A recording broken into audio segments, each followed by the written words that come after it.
siin Białowieżes, Poolas ja see on Valgevene piiri ääres väike kohakene, kus täna toimub konverents Naised ja jahindus ja siia on tulnud kõik Balti riikide esindajad pluss Poola suur ütleme siis seltskond jahinaisi ja ka jahimehi ja räägitakse jahindusest, räägitakse naistest jahindusest, ajaloost ja kuidas kõikides riikides siis see teema on aastate jooksul kasvanud.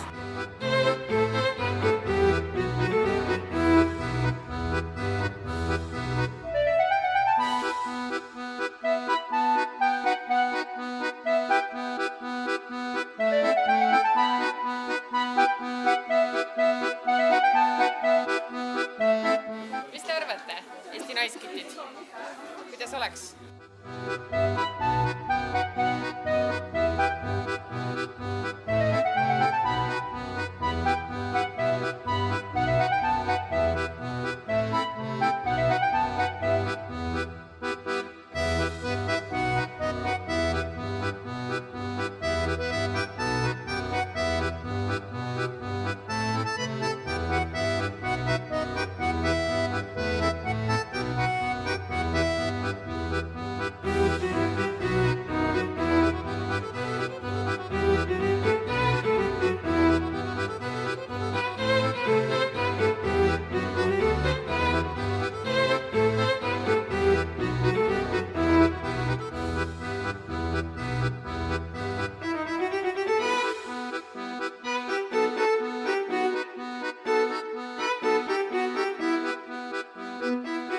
Me Anneliga tulime siia Poola selleks, et osaleda jahinduse konverentsil teemal siis naised ja jahindus.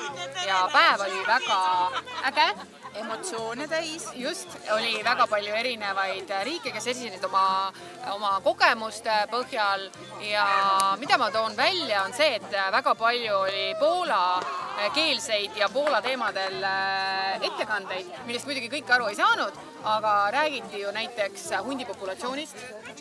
Siin on ju oma hunditüdruk. Hundiuurija. Just. Siis tutvustati jahiriideid, mis on Poolas valmistatud, Poola enda tootjate poolt. Minule meeldis täna väga sinu esitlus. Ma kuulasin tõsise hoolega ja unustasin isegi pilti tegemata. Kas nii põnev oli või? Jaa, millest mul on väga kahju, sellepärast, et selle 10 aastaga, mis on nagu see areng toimunud, seda on ikka tõsiselt hea näha. Ja vaata, kui see on pilt nagu silme ees, et numbrid, eks ju, palju oli enne, palju on nüüd, palju see on kasvanud, siis on see hoopis teine. Et mul tegelikult seda presentatsiooni nagu kokku pannes oli täpselt sama tunne, vau.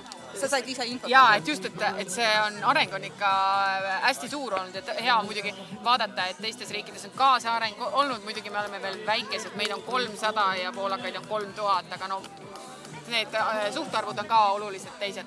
Ja muidugi mulle meeldib see, et meil hakkab tekkima selline jahinduskultuur, mis on natukene jäänud, mis meil on tõesti veel väga väike, et me step by step lähme nagu edasi ja see areng on minu arust nagu... Ja Linda Dombrovska tõi ju oma sellest ettekandest ka välja tegelikult see, kuidas naised peaksid julgema rohkem välja öelda ja võrrelda ennast, eks ju, meestega ja et me oleme võrdväärsed partnerid meeste maailmas ja just see selline motivatsioonikõne sellele, et olgem julged ja tehke lihtsalt ära, et ärge ainult rääkige, et see oli väga selline julgustav.